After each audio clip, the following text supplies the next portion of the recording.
Welcome to the Nerd Party. Let the filibustering begin. Welcome to Nerd Party.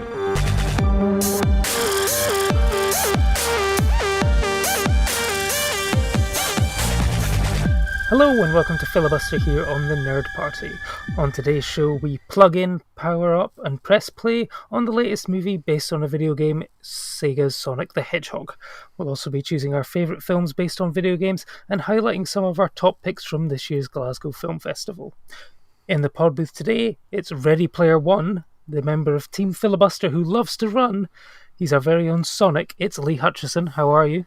Oh, I never considered that before. I feel pretty happy with that. That's the best introduction I've ever had. I feel bad for the introduction I gave you earlier on our other podcast. I totally forgive you. And player 2 has entered the game. Joining him is the Tails to his Sonic. It's Kim Morrison. Hi. How are you doing? I'm doing very well, thank you. Excellent. Which just leaves me, I guess, as your host Alice King, as Dr. Robotnik, mainly because in the mid-90s people at school thought I was a bit like Jim Carrey. So there we go. It all ties in together. Everything has a reason. Did Tommy Lee Jones publicly slam working with you as well? Oh, absolutely, yes. He was always very grumpy when he was at school. Yeah, very, very grumpy man. Grumpy cat. So today's main topic of discussion is the film Sonic the Hedgehog, directed by Jeff Fowler and written by Joss Miller and Patrick Conway. After discovering a small blue fast hedgehog, a small-town police officer must help him defeat an evil genius who wants to capture him for nefarious purposes. So gang, is this a film which runs rings around other video game adaptations, or is it game over for a potential franchise? Kim, let's come to you, because I think this was one of the films which you were looking forward to discussing this year. What did you make of it? What were your expectations going in, and did they live up to them? Oh man, I mean, I am a massive Sonic fangirl. I was always a Sega kid. I got a Mega Drive when Sonic 2 came out, so I've been in love with Sonic since I was like 5 or 6. I have a Tails tattoo on my leg. That's how much I love Sonic. But I was still a bit like, I'm never sure, because I think a lot of video game films, like, it's quite hard to kind of capture the thing that makes you love the video game, and I think things like platformers like Mario and Sonic and stuff, I was always just a bit like, oh, I'm not really sure. It's a weird one. Like, I enjoyed the experience while I was watching it, and I laughed quite a lot at mainly Jim Carrey, I have to say. I'm not sure I would ever watch it again, though, so I don't know what that really says about it. However, I would definitely completely go and see a sequel. So it's a weird one to place. But I think it sort of turned out exactly like I expected it was going to be, to be honest. So I'm not sure if that's a good thing or a bad thing. I guess we'll see when we sort of dive into it in a bit more detail. But Lee, were you a Sega kid or were you a Nintendo guy growing up? Yeah, I was a Sonic and Mega Drive person. So yeah, I got the Mega Drive as a kid and got Sonic 1 and 2. And to this day, I still remember the cheats to get the level select on Sonic. Up, down, left, right, and A and start at the same time. Sonic, I'm not like a big gamer. I've had some of the consoles over the years, but like I will always go back to like the best times I ever had as a quote unquote gamer was like being a kid and playing Sonic. I'm trying to master it. You can get the Sonic game sort of remastered on the Apple TV, but you have to use the really tiny little crappy Apple TV remote to try and use it. So you're trying to bounce and move and skip and so on with just like the tiniest of keypads, and it's kind of not going too well. So I never seem to get beyond sort of the second zone in sort of the Apple TV version of Sonic. So I really miss my Mega Drive, and yeah, I had some of my best times doing it. And I remembered playing actually Sonic with Kim as well. My flatmate, like when I was like much younger, had like a Mega Drive, or maybe it was mine, I don't know, it was one of ours, and just like it would be always one of these things of like, let's all go back to our place and play Sonic, because that's always a fun thing to do. And so I've just always got strong kind of memories with Sonic that I don't have with any other video game. So it was always going to happen, whether it came out now or in 30 years. If there was a Sonic movie, I felt emotionally compelled to see it. I see. I feel now in the minority because I was a Nintendo guy growing up. I had a SNES. And Boo. boo, I know. So, Mario Kart, and that was always my thing, to the point where I would always get so good at the battle mode that, I would try to remain undefeated to the point where I couldn't play it. If like people came around and they had younger children, it'd be like, oh, just let them play the SNES or whatever. And then I'd end up playing and I'd have to just totally whip their arse in the battle mode, and I felt really bad about it, but part of me was like, I'm not going to lose. So yeah, I was never really a Sonic guy. I mean, I think I had a friend who had a Mega Drive, so we'd go over and sort of play it, but I never really had the connection that you guys had to it. Are you, either of you, sort of tempted to get one of these sort of new upgraded mini Mega Drives with like 100 odd games on it, or do any of you actually, Kim, do you still have your Mega Drive? Oh yeah, I've still got my Mega Drive. The original, excellent. You see. Yeah. Lee, are you tempted to go to cash converters or CEX and try and pick up one second hand to get back into it? Yeah, like I would love to do that. Like I do see the sort of these Sonic Mega Drive games with like the built-in things. So it's definitely on the agenda too. Like I bought recently, well, like a year and a half ago, the PlayStation Mini version that had like 20 built-in games and so on. And like I've been playing that, but like it would only be every so often I'd play like a driving game or Tekken with my girlfriend. I'm kind of like, I really need her to leave the house for a couple of days so I can just sit down, have some quality time with this PlayStation and play like Metal Gear Solid and some of those kind of games. So and really dive into the original Grand Theft Auto 1. So yeah, if I'm struggling to make the time for my little mini PlayStation, I really want to make the time for the Mega Drive. So I will get it. Maybe I'll put it on my Amazon wish list for my birthday, and hopefully my girlfriend will buy it for me. I guess we'll see. So I guess I'm going to try and defer to you guys as the Sonic experts. I mean, what did you make of the film, I guess, in relation to the game's origins? Because I guess there's a wee bit of setup at the beginning where you sort of follow Sonic as a young hedgehog, and there was an owl, I think, was it Longbeak or something like that, and then suddenly, almost instantaneously, he's being chased by a bunch of what looks like other hedgehogs in armor, and then he has to throw a ring and then ends up on Earth, and that's where the sort of main storyline kicks off. So, I mean, I'm guessing that is all canon to Sonic. And so how did it, I guess, in terms of relation to the game and sticking as closely to the original, did it sort of measure up in that way? I think as far as I'm aware, the whole backstory of Sonic was that Robotnik rounded up all the cute animals in Sonic's world and turned them into his robot baddies, which is why whenever Sonic like beats one, a wee like squirrel or a skunk or a rabbit or something bounces away. And that was basically what Sonic was trying to do. He was just pal to the animals and trying to like defeat Robotnik's baddies to get rid of all his minions, but also like release them. So I feel like I'm not sure about the owl guardian. I don't think that was ever a thing. I think that the things chasing him at the beginning looked like Knuckles. What is he, like an echidna or something? He's not a hedgehog, he's something else. It looked like him under the mask or whatever. So I don't know if that's something they might go into in sequels, because in Sonic 3 Knuckles starts off as a baddie before he starts becoming their pal, so that could be a thing. But yeah, I think I can't even remember why Sonic collects rings in the game. I think it's just a health thing. I think there's one game where right at the end of the level, if you get the bonus stage, a big ring appears and you jump through it and you go to another dimension, but I can't remember how, like, they just don't spend a lot of time kind of setting up the backstory in the original Mega Drive games, do they? There's not really a lot of time for that. But I thought it made sense. It was a good enough reason to have him coming from his little magical place to Earth, and sort of having this way of escaping and everything. So I thought it was a good enough backstory for him, really. Yeah, and Lee, did it sort of tie into your memories of Sonic in terms of setting up the storyline as it went forward? Absolutely not. Before we were kind of going into cinema, I went to see this one with my girlfriend on Friday. And we were chatting about Sonic, and she was like, "Oh yeah, he's an alien." I was like, "No, he's a hedgehog." She's like, "No, I think he's an alien in this film." I was like, I mean, I could barely remember sort of the trailers. I watched the original one that generated all the outrage, and then I kind of was like, and we're sitting there before the film starts, like surrounded by a bunch of kids and some families, and here's like two people in their like 20s and 30s, just like, right, Wikipedia. And I was like, "Look, he is a hedgehog. That's what Wikipedia says." And then when the film starts, and he's like, "Oh yeah, I've come from another universe," I was like, the hell's this? And who the hell's this owl? And I was sitting there like, I only ever played Sonic 1 and 2, and I played 3 quite a bit, but not religiously. And then I sort of watched some of the cartoon where he talked, and I always found that quite annoying that he talked, because, yeah, he just sounded like a bit of an asshole in the cartoon.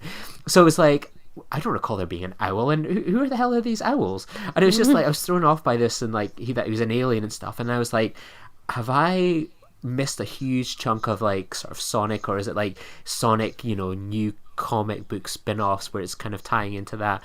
I had no idea what the hell was going on. I was like, right, okay, this isn't maybe my Sonic. Not that that's an issue or anything, I just didn't know what the hell was going on. Hashtag not my Sonic. So, I mean, you sort of touched on it there, Lee, about the CGI, because this was one of the films last year that caused a huge sort of backlash against the first initial trailer, to the point where people didn't like the look of Sonic so much that the filmmakers decided to course correct and basically put loads of CGI animators who had spent a lot of time designing something back to the drawing board, and the fabled 80-hour weeks to basically try and get this movie ready for its release date. In terms of the initial look to the final product, how did people feel like that? Because I know that people are starting to sort of fight back and stick up for CGI animators and stuff, especially around cats, in that, people were making fun of cats at the Academy Awards, and, the people were saying, well, it's not really the animators' fault, it's really, any amount of CGI can't make up for a bad story. And yeah, Cats is just a horrific story. So what did people make of the final look of Sonic compared to its original ones? Lee, let's come to you. What did you make of him? I thought it looked pretty spot on, to be honest, in terms of what I would recognize as Sonic. So yeah, I was impressed, and yeah, like I get that it was a whole frustration thing, but I do respect that they kind of course corrected. I think they realized they'd made a mistake. I do think it can be an issue to listen to Twitter, but I thought it was a sort of pretty stupid looking kind of Sonic. I do think that CGI people should be compensated, and I think there's a whole discussion to be had there that's separate. But yeah, I thought the Sonic in this looked really good, and I was like, I get that, I like that. Yeah, it was fine with me. It passed the test. And Kim, what did you make of the design?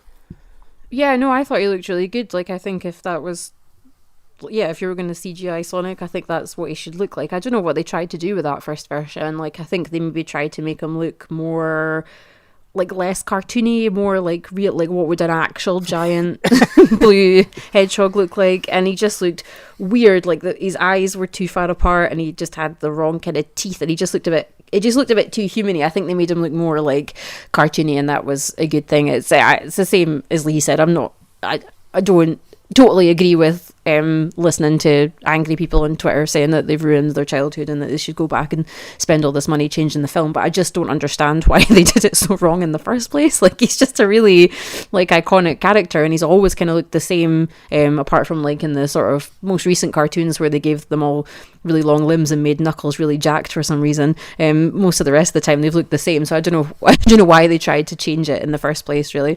Yeah, I don't think a sort of kids film based on a video game about a fictional blue hedgehog needed to go for sort of photorealistic sort of style. I think they've probably made the right decision. But what did you guys make of Ben Schwartz as the voice of Sonic, our very own John Ralphio?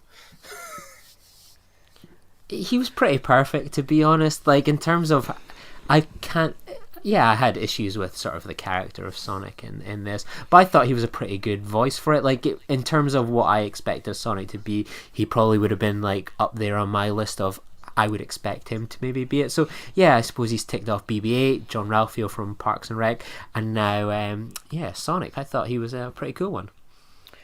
Yeah, I thought it was at least pretty much what I expected. Like Sonic, I mean, he doesn't really speak in the games. He speaks more in the cartoon and stuff, but he always just gives off this sort of like wisecracking like personality. Like he's always sitting there like tapping his foot if you take too long or whatever, or getting annoyed at you. So yeah, it kind of seemed like he was going to be this kind of like Joker, like wise ass kind of person. So yeah, it came across pretty perfect as well, I would say. And I guess for playing the straight man in this film, for the second time in a decade, James Marsden is been reduced to playing opposite a CGI character. He was in Hop 10 years ago. We had to help the Easter Bunny, solve a mystery, and he's doing the same again here. What do you guys make of James Marsden? I have a lot of time for him and feel that he should be a bigger star by now than he actually is. With like the likes of Enchanted and stuff like that. I think he's got a real sort of comic talent, and I would like to see him do more than just be the straight man to a CGI bunny or hedgehog. When I was watching it the other day, we're currently doing a bit of an Ally McBeal rewatch. Well, it's a rewatch for me. My girlfriend's never watched it. And I kind of had forgot that he was in Ally McBeal. So I kind of gave my girlfriend a bit of a spoiler when I was like, this guy's going to be an Ally McBeal. And yeah, James Marsden's career's never seemed to kind of like properly exploded the way I thought it would be. I kind of read up on IMDb trivia afterwards. And by the way, I highly recommend people check out the IMDb trivia for Sonic, because there is some amount of rubbish in there. I'm going to tell you, like, there was one bit that made me laugh. It was like the first trivia. It was like when Sonic says it's one small step for man, one giant leap for like hedgehogs or something.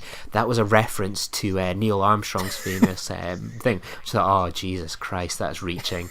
But there's a great one in it where it's like when Dr. Robotnik is standing behind sort of a virtual reality simulator and running away from a dinosaur, that is actually a reference to when Jim Carrey was heavily linked with being Dr. Ian Malcolm in the original Jurassic Park. I mean, that is some galaxy brain nonsense. I mean, there's no way in hell that anyone thought that was going to be the case. Oh my god, I can't believe it. What was the question again? Why isn't James Marsden the bigger star? Yeah, he's... Oh yes, so I noticed on IMDb trivia that Paul Rudd was their number one choice for this. And then you kind of get the impression that sort of James Marsden has become sort of the bargain basement in a way. Paul Rudd, so if you can't get him, you have to kind of get this guy. And I don't think he has the charm or perhaps the personality of someone like Paul Rudd, but he's maybe found himself a little niche as sort of like this kind of, if Paul Rudd's busy, if he's working on an Ant-Man, you can hire James Marsden. And Kim, what do you make of James Marsden?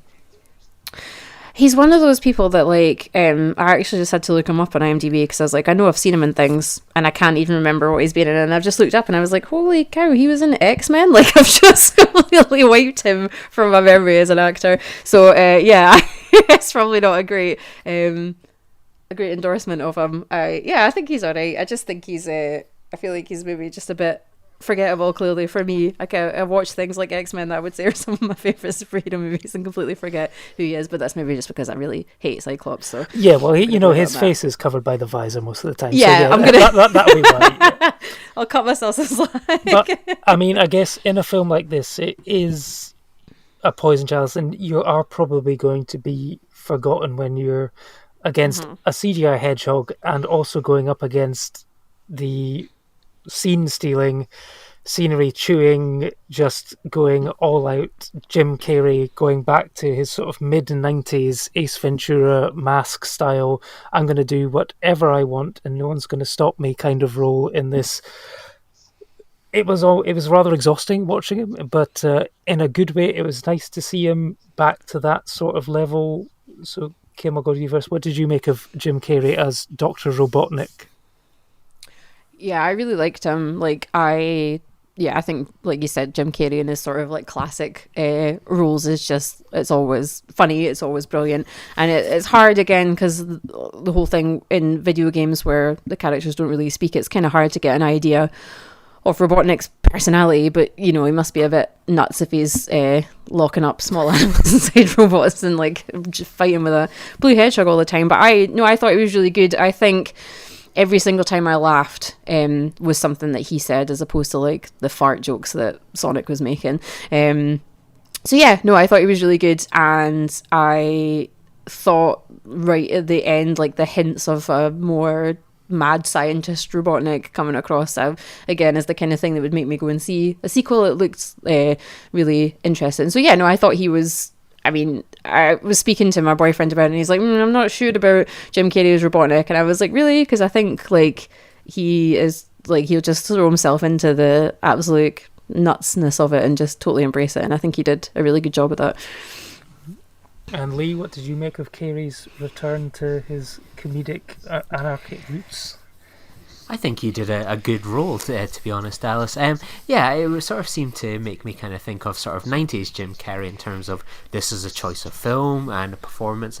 Yeah, I thought it was quite good. I think that they could have maybe mixed up a little bit with some of his bits and pieces. Some of the jokes were a bit too kind of retread, but yeah, I thought he was pretty fine. I think it was, fine Jim Carrey. Just a fine Jim Carrey. Well, I thought it was nice to see him sort of like swing for the fences again, because he's had a few sort of hits and misses recently. He's sort of been almost more known for sort of crazy sort of political views and appearances on the red carpets rather than his films. He had a great run of dramatic roles, but he's sort of going back to his comedic roots, and it's always a sort of welcome thing to see. So I'm excited to see what he does next, and it's if they do get to the stage where they do make a sequel, and surprisingly for a video game movie it looks like it is doing well at the box office to the point where we could see a sequel. So I'll be interested to see where he goes from there. But I think he's just one of those characters that you just can't control, and I think you've just got to let him do his thing, whether that's for the benefit or the detraction of the final film. I guess it's up for people to decide, but I mean, it could be a Marmite performance, because I know there was someone at the library who was saying that they were going to see Sonic the Hedgehog, and they had to go and take their nephew to it, and I said, oh well, they asked me, is it any good? And I said, well, I think it depends. Do you like Jim Carrey? And they went, no, not really. And I went, well, you're probably not going to like this film then, because it really sort of depends on your tolerance, I think, for his shtick. But I guess we'll see. So in terms of the future, it is certainly hinted at by the end of it that you've got the sort of bald, giant mustached Dr. Robotnik, and there is, I think, it's been out for a couple of weeks. I think we can stray into spoiler territories. That there is a mid-credit sequence where it introduces a new character in Tails. So are people excited for where the film franchise may go if a sequel is greenlit, and where do you think it might go? As Sonic fans, do you know where you would like to see the story headed?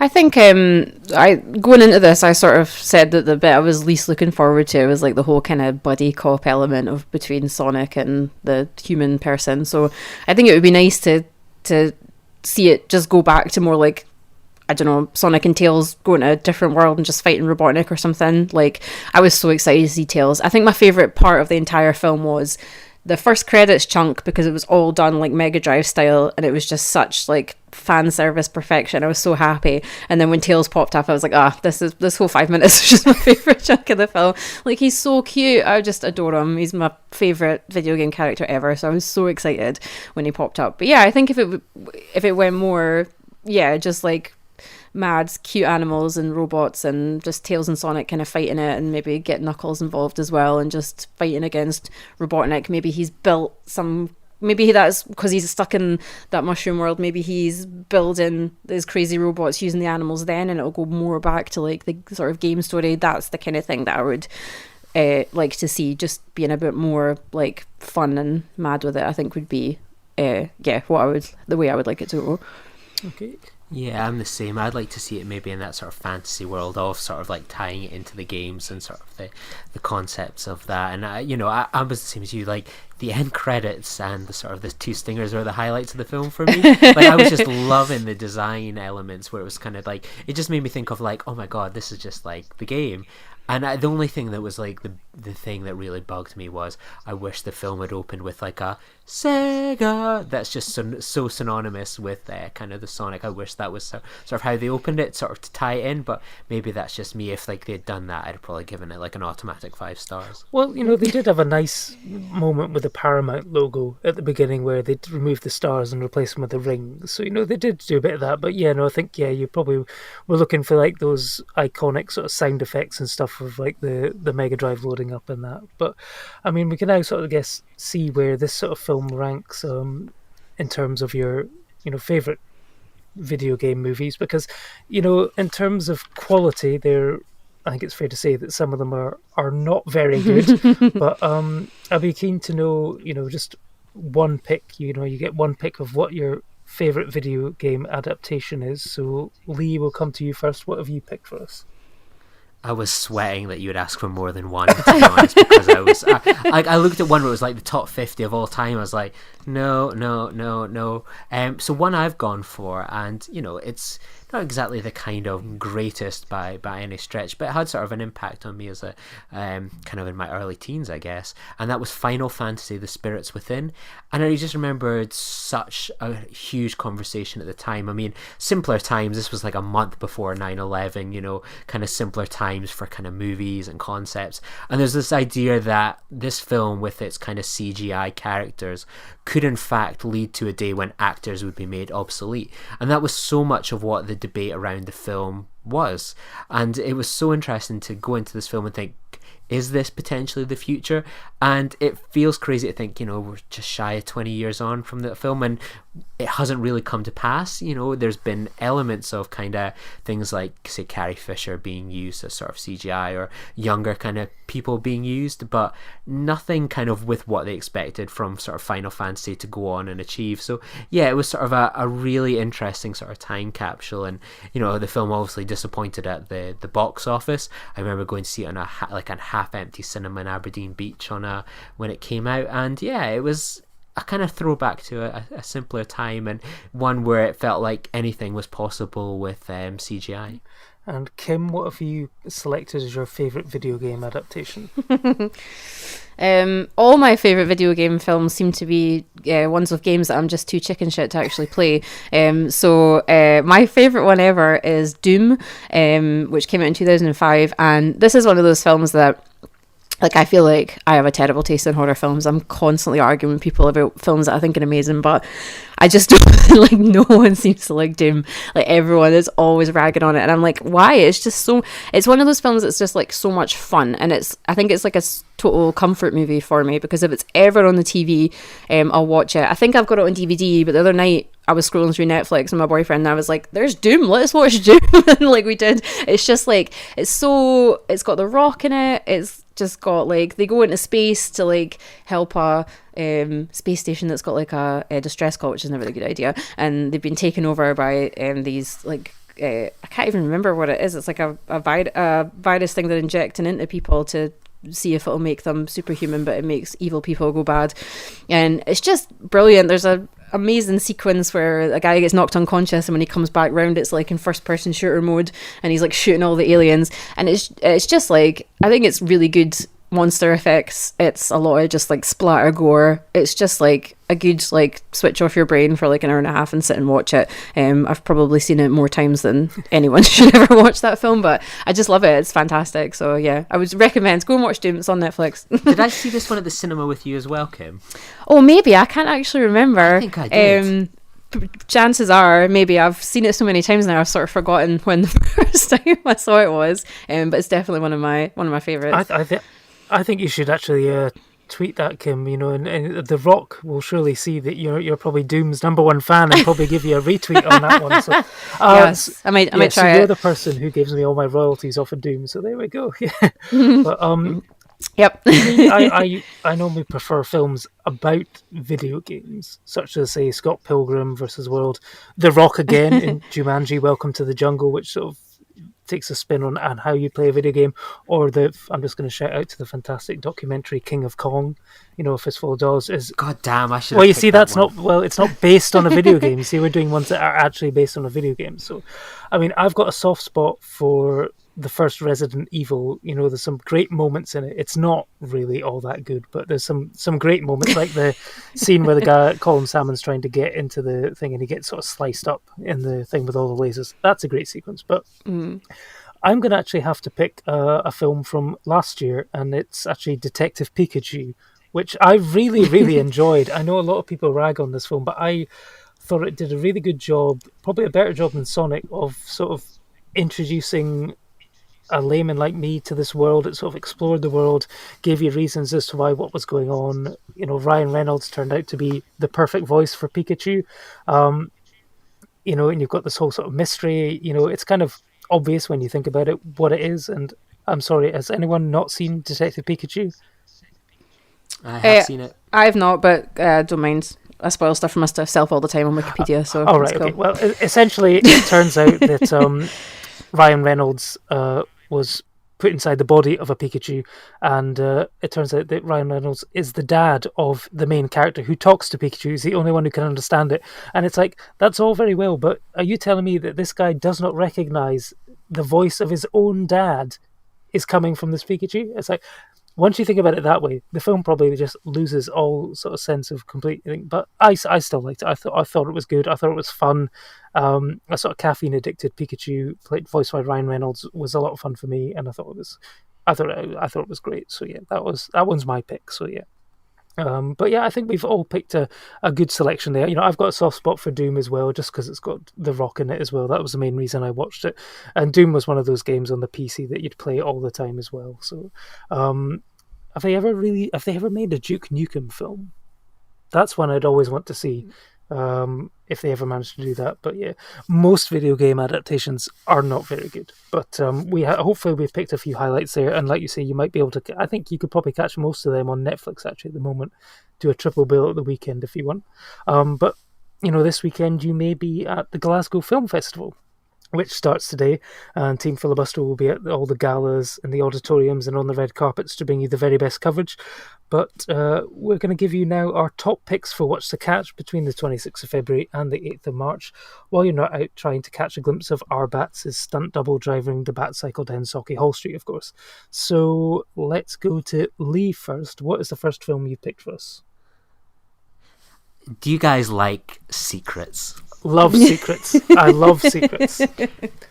So basically, there's this film called The Death of Dick Long, which I'm a big fan of. I caught it last year, A24 film from one of the directors of Swiss Army Man, and everyone that sees The Death of Dick Long is compelled by watching it, because you watch it and you think, I am not going to tell anyone that twist, but I want to make sure that everyone goes to see this film so that they can then take part in this sort of secret, and you can talk about the surprise at the heart of the film, because it's not one of these ones where it's like spoiled. It feels like it's had a limited audience in terms of people that have seen it. I mean, we recorded over 2 hours of interviews with the lead cast last year, and we all kind of agreed we weren't going to discuss the ending and the twist, and we would dance around it.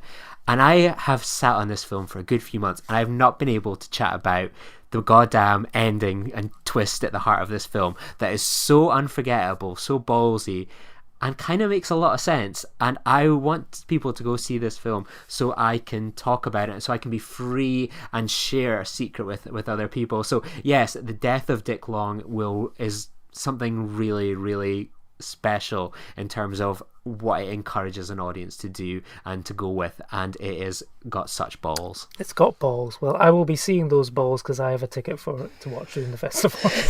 So, Kim, what's the first film you've picked for us? So I sadly can't go to as much of Glasgow Film Fest as I would like to, but one of the things I'm definitely going to is the opening night of the Fright Fest strand of the festival. So one of the films is the first film that's on at that, and it's Death of a Vlogger. I listen to a podcast called Strong Language Violent Scenes, and they go to Fright Fest in London every year. So all the films that they kind of get down there, they talk about them loads because they've both been, and they frequently get guests on that have done the films as well. And they had Graham Hughes, who's the director of Death of a Vlogger, on one of their episodes. And not only was he absolutely freaking hilarious, but he just made the film sound brilliant. So it's about It's a horror mockumentary where a vlogger gains viral fame after one of his eerie videos contains an alleged out-of-this-world haunting. And yeah, I do like a found footage kind of horror. I always think they're a bit spookier, but I've heard really good things about this, that it's really creepy, and like all the effects were done like practically, and they look quite impressive and challenging, so I'm really excited to see it. So yeah, I'm looking forward to being hopefully very creeped out by that one. Excellent. Yeah, no, I'm definitely going to try and catch on. Sadly, I won't be down for the Fright Fest side of it, but hopefully it will get a proper release and I'll be able to catch that one. One which I'm excited for is a film from 1994, in fact, and that is Tammy and the T-Rex. And I don't know why I've never heard about this film before it appeared in the catalogue, but it is about a young man called Michael who is mauled by some big cats at the local zoo, and a mad scientist transplants his brain into a full-sized animatronic T-Rex, and then he stomps around town attempting to be reunited with his high school sweetheart Tammy.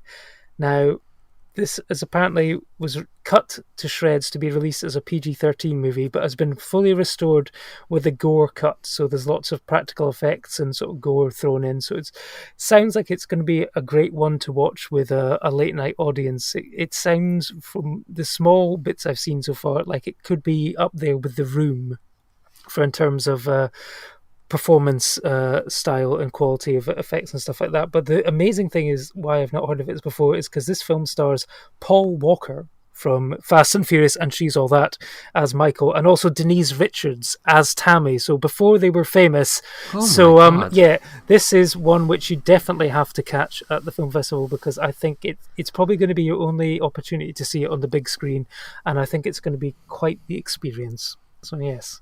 So, Lee, what have you got next for us? Christ, how the hell do you top Paul Walker? I should have saved it for my number one pick, but yeah. Oh my word. Yeah.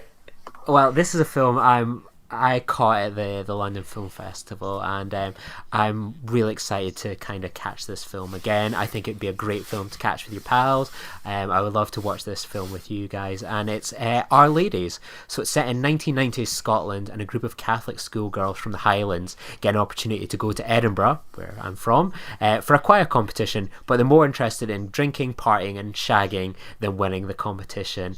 This is a film that I wasn't too sure what to expect when it popped up at London. There was no trailer. I wasn't familiar with the book that was adapted from. I just knew it had some cast in it that I really liked. Marley Sue from Anna and the Apocalypse, and Kate Dickie. So I went along to check this one out, and I had such a great time. And it's been one of those films that I feel like I'm recommending to friends all the time, that, oh, you've got to catch this when it comes to Glasgow. You have got to catch this film when it gets a release in late April. I think this film is such a treat, and I think people from Edinburgh will get a kick from it. It's interesting to see how they've made sort of Edinburgh back into the 90s again. And yeah, I thought it was such a treat. So many laughs, a great group of young female talent from Scotland that I really hope will go on to great things as well. So yeah, an absolute treat. I mean, this sounds like this could be this year's Wild Rose, which played like gangbusters last year at Glasgow, because it was set in Glasgow. I don't know how it will work with it being set in Edinburgh, of course. You know, Glasgow and Edinburgh seem to have quite the rivalry between the two of them, but I'm sure... It does feature the HMV from Glasgow, though, so, you know, home crowd is going to get represented. Hang on, are you saying that this film has the HMV from Glasgow pretending to be an HMV in Edinburgh? Correct, Alice. Oh my goodness gracious! This is up there with you know, the travesty of the Train Spotting 2 thing, where, you know, the geography is all wrong. It's just gonna irk people, I think. You know, it could lose the audience completely. Hopefully that won't be the case. So, Kim, what have you chosen for your second pick for the fest? My second choice is the second opening film from Fright Fest, which is Synchronic. It stars Anthony Mackie and Jamie Doran, and this is another one that played at Fright Fest down in London, and I've just heard like amazing things about it. It's says 2 New Orleans paramedics' lives are ripped apart when encountering a series of horrific deaths linked to a new designer drug with bizarre otherworldly effects. And yeah, apparently it's just definitely one that you want to experience on the big screen, because it's just like visually stunning and a bit trippy and amazing. So again, I don't know too much about it outside of that, because I'm trying to like desperately avoid spoiler territory for all these films. I'm going to see that like everyone I follow on Twitter has already seen, but yeah, no, it looks like an amazing one. I am very excited to see those first two in a chunk together. So yeah. Yeah, no, I think this was Lee. Did you catch this one at London Film Festival? Because I know a few people that we saw it when it was there and were raving about it as well. Did you catch that one? No, sadly, I had plans to see it, but I think something got in the way and it meant I had to pass on it. So yeah, I had hoped to see this one at the Fright Fest, but yeah, it never kind of worked out for me to see it in Glasgow either. So I will hopefully catch it soon. No, I think with it being at the London and now Glasgow, I think it sounds like it should get a proper release in the UK, probably around April time or something like that. So definitely going to try and catch that one out as well. But second pick for me is going to be The Truth. This is Hirokazu Korida's first film made outside Japan and features a dream cast of Catherine Deneuve, Juliette Binoche, and of course one of our favourites, Ethan Hawke.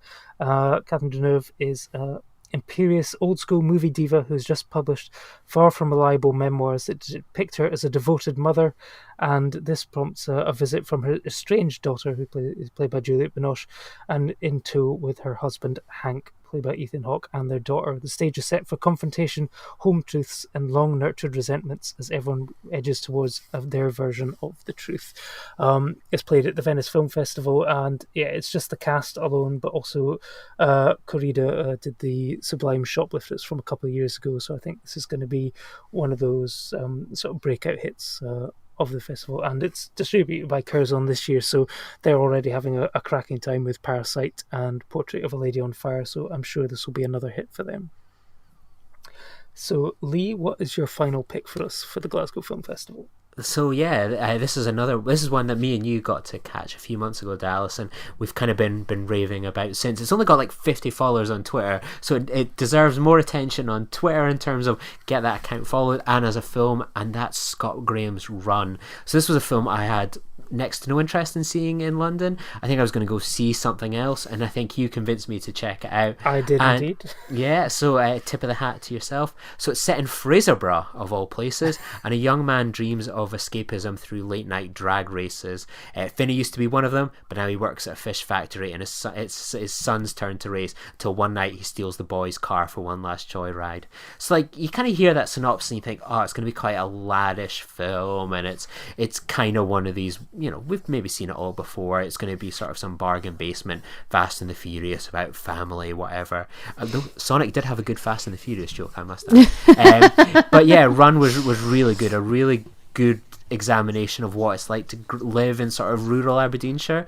I kind of have lived that when I was sort of 18, but kind of escaped it really and moved to a city and loved it.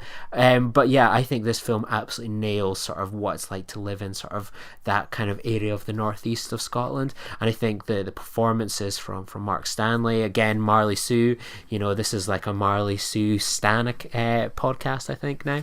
But yeah, lots of great kind of performances, and something that I think's a really kind of special film, and one I hope when it gets a wider release on sort of the 13th of March. I know it's getting a BAFTA screening push here in Edinburgh and Glasgow, so I hope the kind of audience for this film gets to see it and then sort of spreads the word. Yeah, no, I've been a big fan of Scott Graham's ever since I saw Shell several years ago, but yeah, no, I was really impressed by the Fast on the Fraserburgh, and hopefully many people will once it gets a release as well. So Kim, what have you picked as your final selection for the fest? The one I'm most excited about, funnily enough, is one I'm not going to be able to get to see, which I'm very sad, but it's Saint Maud, which is about a recently born again Maud is a young Scarborough nurse visibly disintegrating both mentally and emotionally as she strives for religious salvation from the demons plaguing her. This is one that I hadn't heard about until like last week or something, and then suddenly just like I follow a lot of horror film people on Twitter, everyone just seemed to go nuts about it, and one tweet that I read was like, do not Google this film, just go into it and just see it, which always excites me. I'm always like, something a bit different that's not like really obvious. So I've not like seen a trailer or anything from it apart from this description from the Glasgow Film Fest website. That's all I know. I do know that the release date in the UK was meant to be a lot later. It's kind of got pushed up to April now because people are quite excited about it. So yeah, I'm sad that I'm going to miss it at Fright Fest, but I will be going to see it at the cinema as soon as possible. Just everyone has been talking about how amazing it is, and I'm always excited for a horror film that actually looks like it's going to be scary for a change. Lee, do you want to quickly talk about how great it is? It is such a great film, Kim. I caught this one in October at London. I caught it, like, I don't think Dallas was in London yet. And when I kind of met up with him, like, I think it was like the day after, sort of, I saw St. Maud. I was like, I was pretty much like your Twitter feed kind of rolled into one human being of like, Dallas, I know you have this opportunity to go to this sort of like afternoon tea thing where you might be able to interview people. I think you should blow that off and go and try and make your way along to St. Maud. St. Maud is a fantastic film. Has a dreadful trailer. Usually A24 films have fantastic trailers. This one was absolutely shocking. But yeah, it certainly leaves a strong impression with you. And I'm desperate to talk about it with you in the future. A really fantastic central performance. I think like Rose Glass is going to be a director to watch out for. She's going to go into great things, and the less people know the better. And it has got one of the most unforgettable kind of closing shots of the past year, so prepare to be shocked, blown away and amazed. So yeah, we'll make sure you see it in April. Amazing. I'll do babysitting for you if you need to. Thank you. I will echo all of that. When I saw Rose Glass did a quick Q&A after the film, and I nearly thought about putting my hand up and going, who do I bill for a new pair of trousers? Because there's a jump scare in there that is one of the best jump scares I have seen, probably since The Descent in 2005. So high praise indeed. So yeah, definitely. So excited. I'm sorry, we've just hyped it up and now you still can't see it for another 2 months. Yeah. I know, I'm sorry we did that. But, my final pick is a film which I've already seen, not at a festival or anything like that, but I saw a couple of years ago. It was one of my favourite films of that year, but they're doing it in a very special way at the festival, and that is Train to Busan. Fantastic Korean zombie movie, and they're doing it. They always do great event cinema in Glasgow, and they are doing this in a special screening underneath Grand Central Station, under the arches apparently. So I'm sure I'm going to have to make my way through a zombie outbreak to get to the screening. Obviously, that is slightly more maybe timely given everything that's going on in the world with the coronavirus, so it may take on a new life of its own. But I'm really excited to see this one again with an audience. And yeah, it's Korean cinema's on the crest of a wave at the moment thanks to Parasite, and I just can't wait to sort of revisit this one in an interactive setting, because I think it's going to bring something truly extra to the film. Has everyone else here seen Train to Busan? Nope. You haven't? I've seen it, yeah. I love it. I did actually, I thought about going to see it because I think we all talked about the fact that they were doing the screening at Glasgow Film Fest, but then when I saw it was like an immersive thing, zombies give me the absolute fear. Like, zombie films are like, I watched even like World War Z, I watched that the other day for the first time, and I was still like, oh my god, I hate getting chased, period. Like, the thought of getting chased, but getting chased by zombies is like my absolute worst nightmare. So I was like, I don't think I can even suffer a potential like 5 minutes of getting chased by actual zombies to go and see this film, because I think I would just have nightmares for ages. So I ducked out on that one, but it's so good. I saw it on it was on Film 4 like recently, I think maybe at Halloween, and I hadn't seen it till then, but it amplifies up that whole claustrophobia of getting chased by zombies by like, we'll put them all on a train with you, that'll be great. So it's brilliant, it's so good, and I think it's been potentially the only zombie film I've ever cried at. So yes, excellent, you should go and watch it, it's fantastic. I'm actually pretty much the same with you. It's I felt really emotional towards the end, which is not something you would expect with a zombie movie. Mm-hmm. But there's a star-making turn in there from Ma Dong-seok, who is like the big burly guy who's trying to protect his wife and kids and stuff like that, and he is now going to be in the new Marvel film The Eternals, so he's going to have a huge career, so I'm very excited to see what happens with that. But yeah, I will report back from my, hopefully unscathed from my zombie screening of that one. Yeah.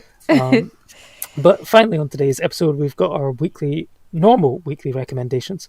But today, I want to quickly discuss something, and that's Twitter, and more specifically, film Twitter. Anyone who's a sort of on-film Twitter, which is Twitter, but just with people following people who talk about films. There's been a lot of drama over the last week with various bullying, trolling, and cancel culture towards certain individuals. Now, it's not going to be my place to comment on the actions that led to the online vitriol, but it definitely showed the ugly side of Twitter. And given recent events with Caroline Flack and whatever, a lot of people have got like the hashtag Be Kind and are trying to put a bit of positivity back into it. Obviously this doesn't help, but I started using Twitter for my work at the cinema, and then sort of started my own account because I really enjoyed it. Obviously, in the game that we're in, where you want to reach people and promote your work, whether it's podcasts or writing and stuff like that, kind of social media has become kind of essential in order to reach people.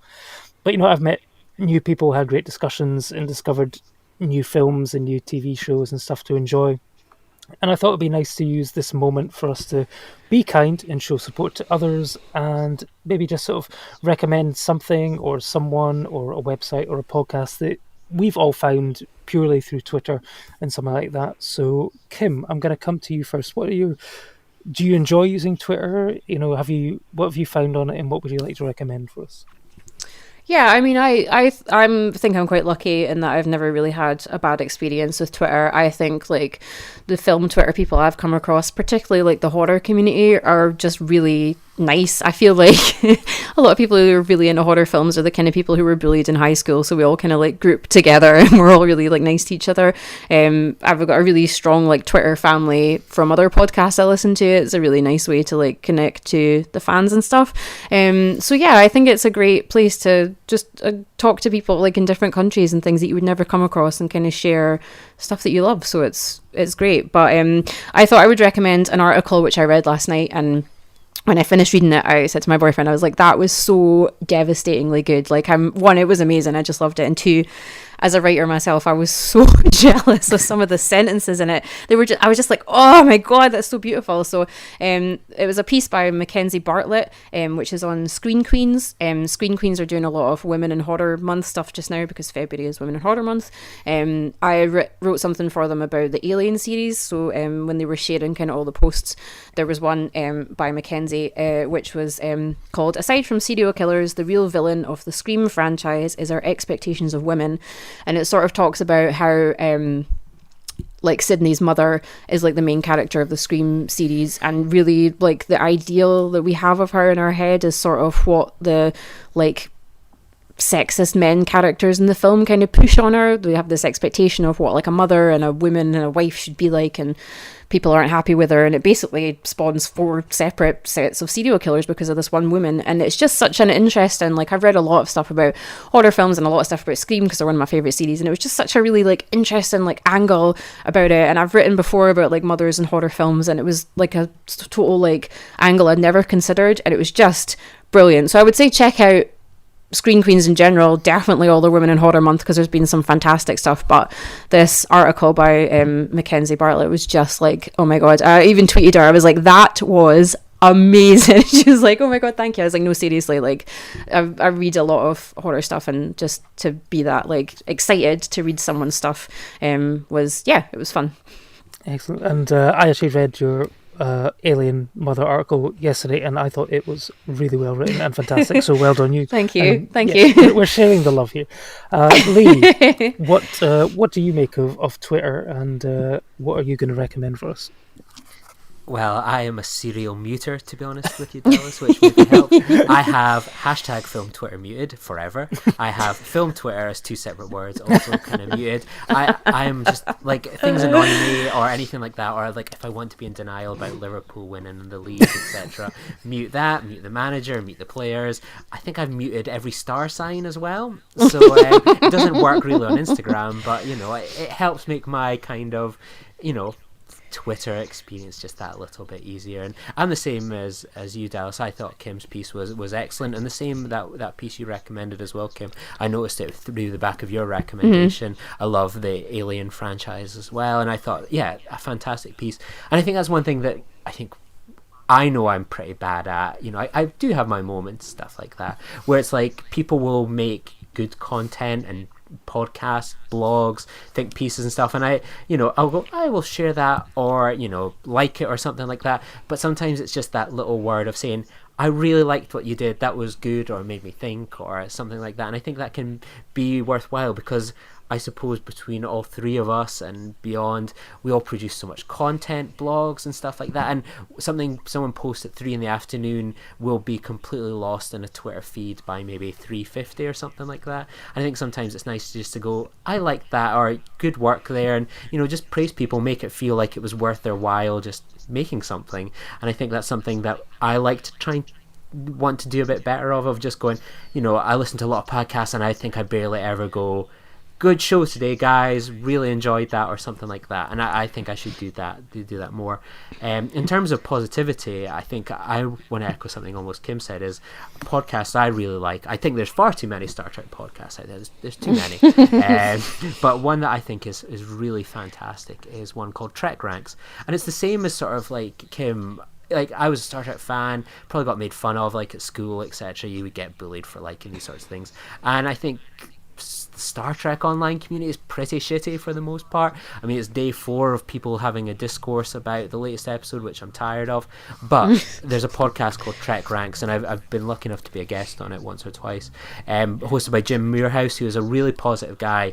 And it's just like coming on, you pick a subject, what are your 5 episodes that you would recommend for this specific subject, you pick your hashtag, you pick your 5-word summary, you talk about it, and it's really positive. There's like hundreds of episodes, countless movies, everything like that. I think it's a really positive show, and one that I think really kind of does something a bit unique and different. So yeah, I would recommend the Trek Ranks podcast. Fantastic. Yeah, I definitely will add that to my, not my watch list, but my listen list. So yes, I will definitely be doing that one as well. And what I'd like to recommend for everyone this week is a sort of fairly new website.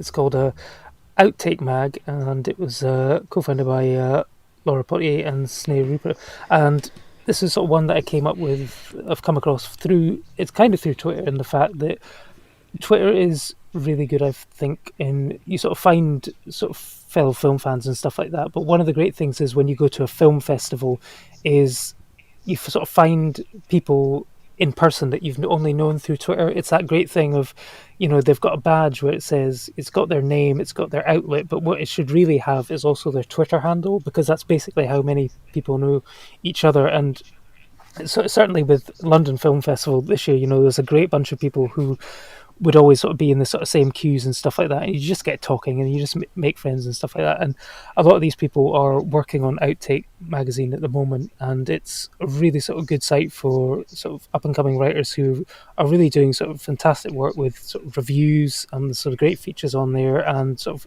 getting in about there and getting interviews with the talent. And it's not always on the big films, it's all a lot of the sort of smaller independent films which do need a voice as well, and they're sort of giving that to them. So you can check them out. You can check them out on Twitter at Outtake Mag, and that's my recommendation for the week. And I think it's like you say, it's something that we should all maybe do more of, is not just sort of do a simple retweet, but you sort of it's always nice to hear good job, and so I'm going to be doing that a lot more of as well, and just sort of giving some good feedback.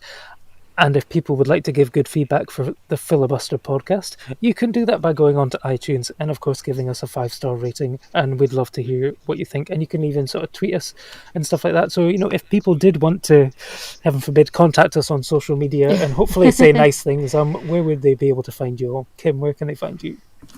I am on Twitter and Instagram at WickedSister69. Come speak to me. Everything's open and public, and I'm always happy to make new pals. And Lee, where could people get a hold of you? Yeah, if I've not muted you or switched off your retweets, because I do that quite a lot as well, you can find me on Twitter at @LeeHutchison_. And you can find me on, I've changed my Twitter handle recently because I thought I might as well put my name in it because I'm not doing as much stuff on my blog. And then, of course, you realise that you look at your old business cards and they actually still have the old one. So I'm probably going to have to change it back. For currently, you can get me at DallasKing1138, which is, of course, a film reference in there as well. But, we're going to be knee-deep in the festival next week. So our next episode is going to see the start of our Christopher Nolan retrospective, where every month we're going to be leading up to the release of Tenet. We're going to review 2 of Nolan's films. So first up, it's going to be Following and Memento. If we remember to record it, that is. We've got a short-term memory, see. We've got a problem with that, so you never know. But we'll see you in a couple of weeks. Bye-bye.